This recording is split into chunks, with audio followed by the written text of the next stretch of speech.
안녕하세요. 저는 40대 중반에 들어서고 있는 평범한 아줌마네요. 가을에 여러분들 즐겨 듣는 노래가 혹시 있으신가요? 저는 나훈아 팬이어서 나훈아의 친정엄마라는 노래를 참 좋아하는데요. 그 노래만 들으면 왜 이렇게 눈물이 나는지 모르겠어요. 여러분들도 혹시 그런 노래가 있으신가요? 있으시다면 함께 공유해보면 좋을 것 같다는 생각도 하네요. 이 아줌마가 즐겨 듣는 사연 프로그램에 저의 이야기가 문득 생각이 나 이렇게 한 글자 한 글자 타자로 치고 있네요. 워낙 컴퓨터도 못하고 말솜씨가 없어 답답하실 수도 있지만 그래도 열심히 한번 제 사연을 소개해 보도록 하겠습니다. 저는 어릴 때부터 아빠가 일찍 돌아가시고 엄마랑 저 오빠 이렇게 세 식구가 살았습니다. 묘복했던 저희 집은 아빠가 돌아가시자마자 가세가 확 기울어서 엄마가 일을 하며 오빠와 저를 책임지셔야 했습니다. 저보다는 오빠가 장남이고 훨씬 더 공부를 잘했기에 저보고 가라는 오빠의 마음에 저는 한사코 거절하고 대학을 포기해 일찍부터 취업을 했습니다. 오빠는 다행히도 서울의 좋은 대학에 붙어 엄마와 저의 자랑이기도 했지요. 그렇게 오빠가 군대를 가고 저랑 엄마랑 둘이 살게 되면서 지금 생각해보면 이때가 가장 행복했었다는 생각이 들기도 합니다. 둘이 사니 제가 벌어오는 돈만으로 풍족하진 않지만 먹고 싶은 걸 먹을 수 있고 엄마와 주말에는 가끔씩 여행도 다니며 오빠는 결혼해야 되겠지만 저는 엄마랑 살아야겠다는 다짐을 하기도 하였습니다. 그러다 저는 사귀던 남자친구와 원치 않는 임신을 했네요. 그때만 해도 지금처럼 혼전 임신이 많이 없었기에 지우려고도 생각했지만 엄마는 그러는 거 아니라고 하면서 엄마가 도와줄 테니 꼭 낳으라고 용기를 주셨으며 시댁에서는 잘난 아들 아껴 막는다며 반대를 참 많이도 하셨지요. 저희 집에 찾아와서 아이를 지우라고 난리도 치고 그때마다 울면서 이렇게까지 결혼을 해야 하나 싶기도 했습니다. 하지만 뱃속에 우리 아이를 생각하며 그런 시댁이어도 아빠 없는 자식을 만들지 말자라는 생각으로 결혼을 했고 번갯불 콩고 먹듯이 결혼식을 올리고 시댁에서 얻어준 작은 신축 빌라에서 신혼살림을 시작했습니다. 남편은 저와 다르게 좋은 대학 나와 유학까지 결정되어 있었지만 아기가 생기는 바람에 대학교를 졸업하자마자 취업을 해야 하는 상황이었지만 시댁에서 남편이 공무원 시험을 꼭 봐야 한다면서 생활비를 줄 테니 남편 공부하는데 방해하지 말라고 하더군요. 저는 임신기간 내내 먹고 싶은 음식도 제대로 먹지 못하고 잠 한 번 푹 자지 못했습니다. 아침마다 전화 오는 시어머니에 남편 아침 챙겨줬니? 나는 물음에 대답해야 했기에 늘 새벽같이 나가는 남편의 밥을 챙기고 조금 쉬려고 하면 시댁으로 와서 집안일 좀 도우라고 하는 시어머니의 시집살이에 한시도 쉴 수가 없었습니다. 남들은 임신하며 몇십 킬로씩 살이 찐다는데 저는 너무 찌지 않아서 오히려 병원에서 이렇게 되면 출산하는데 힘들 수 있다고 많이 먹으라고 할 정도였으니까요. 임신 기간을 거치고 출산을 하던 날에도 제 옆에 있었던 건 저희 친정 엄마였습니다. 오랜만에 만난 엄마는 저의 모습을 보고 한참을 뒤돌아오셨어요. 너무 말라버린 제 모습이 안쓰러워 집에서 바리바리 미역국이랑 반찬을 싸와 출산하던 날 그 미역국을 먹으면서 울었던 생각이 나네요. 저는 조리원도 가지 못한 채 집에 와서 산후조리를 해야 했고 다행히도 친정엄마가 도와주셔 2주 동안은 참 행복했습니다. 본격적인 육아를 시작하면서 남편은 아이가 울면 밖으로 나가고 친구들과 만나 공부도 안 하고 술 마시고 늦게 들어온 날도 많았습니다. 그럴 때마다 잔소리를 하면 그럴 거면 아이를 왜 낳았느냐면서 저를 타박하기 일쑤였고 시댁도 마찬가지였습니다. 그렇게 아이가 조금 커 어린이집에 가면서 조금은 숨통이 트이기 시작했고 남편은 거의 4년을 넘게 공무원 시험 준비를 하며 떨어지는 바람에 선배 회사에 취직하기로 결정을 하였습니다. 그럴 때마다 남편은 늘 술 마시고 하는 레파토리가 있는데요. 저를 만나 자기 인생이 잘못됐다고 늘 한탄하는 거였어요. 자기는 탄탄대로로 갈 수 있는데 저와 아이가 생겨서 그렇게 되었다고요. 그런 말을 들을 때마다 지금은 아이가 아직 어려 잘 이해하지 못하겠지만 더 커서 이런 말을 들을 때 얼마나 마음이 아플까 싶어 밤에는 숨지겨 운 적도 많았습니다. 남편은 회사에 다니기 시작하면서부터 외박이 잦았고 그런 날에는 아이와 저 둘이 집에 늘 있었습니다. 오랜만에 친정이라도 가려고 하면 시어머니는 어딜 친정을 가냐며 저를 못 가게 하곤 하셨습니다. 그렇게 철장 없는 감옥살이를 하던 어느 날 시댁에 저번에 두고 왔던 아이 물건이 생각나 시어머니께 전화를 드렸지만 받지 않기에 필요한 물건이라 빠르게 시댁으로 갔습니다. 띵동 누르고 기다리는데 시어머니가 나오더군요. 당황한 얼굴로 저를 보시더니 이 밤에 무슨 일이냐며 아이 데리고 왜 밤에 돌아다니냐며 타박을 하시더라고요. 저는 아이 물건을 두고 갔는데 필요해 왔다 말씀드리고 들어가려는데 지금 집에 손님들이 와 있다고 다음에 와서 가져가라고 하시더군요. 지금 필요한 거다. 그럼 그것만 가지고 가겠다 하니 갑자기 저에게 이런 말씀을 하시더군요. 지금 들어와봤자 좋을 게 없을 텐데 그럼 들어오던가 라고요. 그래서 그게 무슨 말인가 싶어서 신발을 벗고 들어가 아이 물건을 찾는데 손님 몇 명과 저희 엄마가 주방에서 설거지를 하고 계시는 거예요. 너무 놀라 엄마! 라고 부르니 엄마가 갑자기 너무 깜짝 놀라서 그릇까지 놓치셨더라고요. 왜 여기에 있어? 나한테 말도 없이 우리 시댁에 왜? 라고 물으니 엄마는 아무 말도 못하고 있고 시어머니는 저에게 코웃음을 치며 말하더군요. 아, 내가 저번에 너네 집에서 사돈 요리 먹어보니 너무 맛있더라고. 그래서 집에서 요새 쉬신다길래 우리 집에서 가끔씩 요리해주면 어떨까 싶어서 돈도 넉넉하게 드린다고 했고 뭐 서로 좋잖아? 나는 맛있는 음식 먹어서 좋고 사돈은 돈 벌어서 좋고 얘 원래 남의 집 살림보다 가족 살림이 낫잖니? 라고요. 엄마는 시댁에 한 달 전부터 와서 파출부를 하고 있었고 그런 사실은 저는 아무것도 모르고 있었습니다. 남편도 아냐고 물으니 당연히 안다고 내가 말없이 그랬겠냐고 하시더라고요.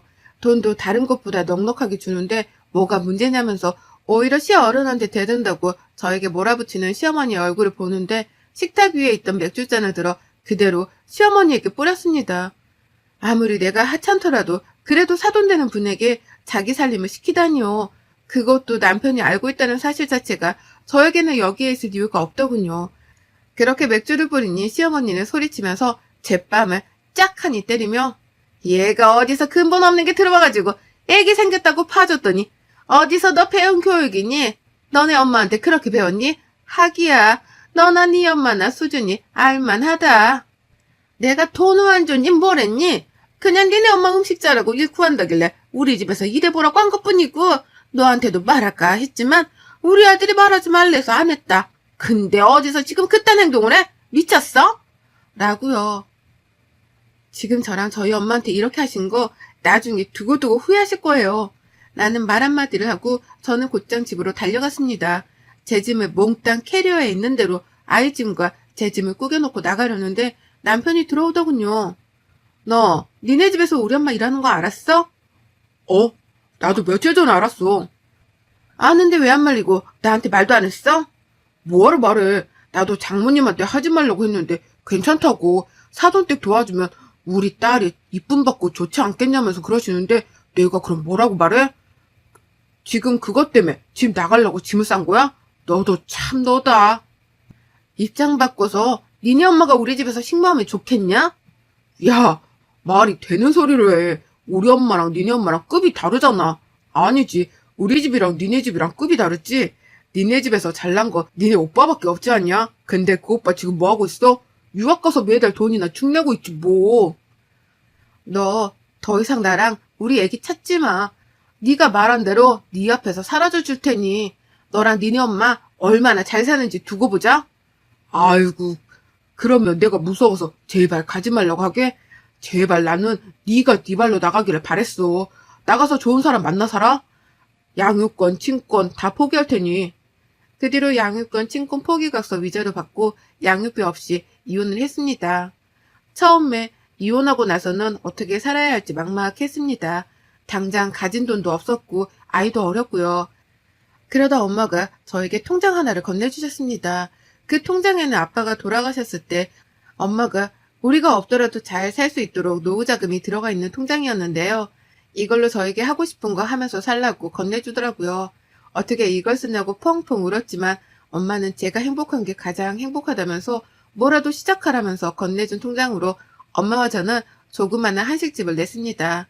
처음에는 동네에 있는 상가에서 아침, 점심 장사를 시작하면서 단골들이 생기게 되고 엄마의 음식을 좋아하는 손님들이 점점 늘어나면서 저희는 그렇게 조금씩 매장을 늘려갔습니다.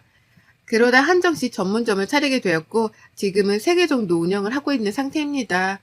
저희 아이 또한 아빠 없는 삶에서 돈의 여유라도 주고 싶어 시작했던 일이 다행히도 잘 돼 아이가 하고 싶은 거, 사고 싶은 거 다 해주면서 살았던 날들이 벌써 이렇게 시간이 지나갔네요. 단칸방에서 시작했던 우리는 이혼하고 난 뒤 원룸에서 투룸으로, 투룸에서 쓰리룸으로, 지금은 경기도 40평대 아파트에서 엄마 우리 딸 이렇게 셋이 살고 있네요. 저는 본종과 두 곳을 옮겨 다니며 일을 하는 중이고 저희 엄마는 이제 조금은 쉬시고 있는 상태입니다. 그날따라 엄마가 가게에 나와보신다고 해서 예약건이 많아 응대하고 있는 찰나에 엄마의 지인분이 오셨다고 인사하러 같이 가자고 하시더라고요. 친한 지인분이라고 하길래 저도 함께 인사를 드리러 갔다가 룸에서 나오는데 정말 낯익은 얼굴이 보이더라고요. 단 한 번도 잊지 않았던 얼굴인 바로 전 시어머니였어요. 저랑 저희 엄마를 처음에는 못 알아본 것 같은데 제가 똑바로 쳐다보니 갑자기 생각이 났다는 듯 쳐다보더라고요. 근데 자기 지인과 저희 엄마가 인사를 하니 놀랐겠죠. 뻔뻔하게 저희 앞으로 걸어오더니 그 지인에게 자기야 누구야? 라고 물어보더라고요. 그분은 여기 나랑 친한 언니 내가 예전에 말했잖아. 한정식 집 크게 하는 큰 손 바로 이 언니야. 그 한정식 크게 한다는 사람이 지금 이 사람이라고? 그렇다니까. 언니가 음식 솜씨가 워낙 좋아서 내가 여기 음식을 못 끊잖아. 하고 웃는데 전 시어머니 표정이 굳어지더라고요. 저희 엄마는 그럼 잘 먹고 가시라고 하고 저도 그 뒤로 휙 하니 나왔어요. 정말 한순간도 잊지 않았던 얼굴인데 여기에서 마주치니 사실 좀 놀라기도 했습니다. 그리고 그 다음날 매장에 나가 예약건들을 확인하는데 누군가 저를 찾아왔다고 보니 전 시어머니더라고요. 참 웃기죠. 잠깐 이야기하자는 말에 조용히 룸으로 들어가 대화를 했습니다. 무슨 일이세요? 우리의 손녀 잘 지냈지? 네? 손녀요? 무슨 말씀이세요? 제가 이혼할 때 위자료 한 푼 없이 나가는 조건에는 친권, 양육권 모두 다 포기한다고 했고 자식이라고 생각하지 않겠다고, 손녀라고 생각하지 않겠다고 한 건 어머님이랑 남편이었어요. 이제 와서 손녀라니. 그런 말 입에 올리지 마세요. 그래도 피는 못 속이지. 내 손녀 내가 물어본다는데. 알겠고요. 찾아오신 용건부터 말씀하세요. 너 언제 이렇게 매장을 다 차렸니? 그거야 제가 일일이 대답할 건 아니잖아요. 본론만 말씀하세요. 무슨 본론? 이혼했어도 우리 아들 자식이 너랑 살았었는데 한 번은 아빠를 보여줘야 하지 않겠니? 아빠요? 무슨 아빠요? 저는 저희 딸에게 말했어요. 아빠는 없다고요. 그 사람에게도 전해주세요. 다른 사람 만나 행복했으면 좋겠다고요. 저 오늘 매장이 바빠. 그만 먼저 일어날게요. 빨리 가주시기를 바래요. 하고 먼저 일어났어요. 갑자기 시어머니가 저렇게 나오는 이유를 모르겠어 주변에 수소문을 해봤습니다. 몇 년 동안 전 남편 소식조차 듣지 않아 차단했는데 알아보니 전 남편은 다니던 회사에서도 여러 문제를 일으켜 잘리고 전 시댁은 시아버지가 보증을 잘못 써 살던 집까지 넘어가 지금 좀 힘들어졌다고 하더라고요. 그래서 자기도 소식을 잘 모른다고요. 전 시어머니 속셈을 알 것도 같았죠. 또 오겠지 싶었지만 아니나 다를까 또 찾아온 시어머니와 전 남편 정말 기가 차더라고요. 매장에서 직원들도 있고 이야기하기 어려워 근처 카페에 가서 대화를 하는데 가관이었어요. 자기야 잘 지냈어? 나야. 우리 딸 잘 있지? 나는 딸이 너무 보고 싶어. 정말 미치는 줄 알았어. 야 연기하지 마. 본론만 말해. 아니 왜 그렇게 말해. 나 우리 딸 한 번만 보고 싶어서 왔어. 엄마가 너랑 장모님을 마주쳤다길래 너를 아무리 찾아도 알 수 없고 아는 애들도 없어서 내가 너를 얼마나 찾았는데. 나는 너랑 너네 엄마한테 우리 딸 보여줄 생각 없고 앞으로도 없으니 더 이상 찾아오지 마. 한 번 더 찾아오면 이번에는 이렇게 안 끝나? 너는 무슨 말을 그렇게 하니? 어떻게 자식과 부모의 연을 끝낼 수가 있어? 그러지 말고 한 번만 애 데리고 나와봐. 우리가 걔를 뭐 어떻게 하는 것도 아니고. 제가 지금 그쪽들 속셈 뻔히 모르는 거 아닌 거 아는데 연기를 하시려면 좀 제대로 하세요. 너무 심하잖아요? 무슨 연기를 말하는 거니? 지금 제가 돈 좀 버는 것 같으니 저에게서 뭐라도 떨어질까 이러시는 것 같은데 착각하지 마세요. 우리 딸은 그쪽들 만날 일 없으니 계속 찾아오셔도 소용없어요. 하고 일어나서 나갔는데 시댁에서 당했던 그 악몽들이 떠올랐습니다. 잊고 살았다고 생각했는데 가장 힘들었던 때 그 사람들을 만나니까 정말 힘들었습니다. 내가 우리 딸도 아빠가 보고 싶은데 나 때문에 그러는 건가 싶기도 했어요. 그렇게 고민하고 나서 엄마에게 물어봤어요. 과연 아빠가 있다는 걸 말해주는 게 나을지요. 엄마는 그래도 아빠가 있다는 건 말해주는 게 어떻겠냐고 하시더라고요. 딸에게 잘 설명한 뒤 전 남편과 전 시모를 딸에게 이야기해주기로 마음을 먹었습니다. 그렇게 처음 만난 아빠를 보니 딸은 어색해 하더군요.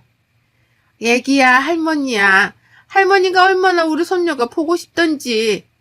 우리 딸, 아빠야. 아빠가 우리 딸이 너무 보고 싶었어. 셋이 만나는 동안 저는 딴자리에 앉아 생각에 잠겼습니다. 이제 집에 가려고 이야기하는 순간 갑자기 저보고 오늘 우리 집에 가서 같이 있으면 어떻겠냐 하더군요. 딸이 어떻게 사는지 궁금하다고요. 저희 딸도 자기 방을 아빠랑 할머니께 보여주고 싶다 하도 말하니 엄마가 친구들이랑 여행에 가셔서 그럼 잠깐만 들어갔다 가라고 말한 후 집으로 갔습니다. 집으로 가니 자기네 집인 마냥 곳곳을 살피더군요. 그러더니 이번에는 집에서 꼭 자고 가겠다고 이야기를 하는데 정말 너무 뻔뻔하지 않나요? 자꾸 딸을 앞세워 저에게 이야기를 하라고 하는 것 같은데 처음에는 너무 화가 났지만 그래도 천류는 끊을 수 없다길래 손님방을 내어줬습니다. 그렇게 아침이 되었고 같이 넷이 앉아 식사를 하는데 갑자기 전신모가 저에게 우리 이렇게 가족이 다시 되는 거야? 라고 하는 거예요. 먹던 밥이 튀어나와. 아니 도대체 무슨 말씀을 하시는 거예요? 저는 그럴 일 1%도 없고요. 다만 저희 딸이 자기를 낳아준 아빠가 어떤 사람인지 나중에도 궁금해할 것 같아서 만난 것뿐이지 그 이상 그 이하도 아니니까 김칫국 마시지 마세요. 라고 했습니다. 남편은 제발 자기야 우리 합치자. 내가 잘할게. 그때 내가 너무 어려서 미쳤었나 봐.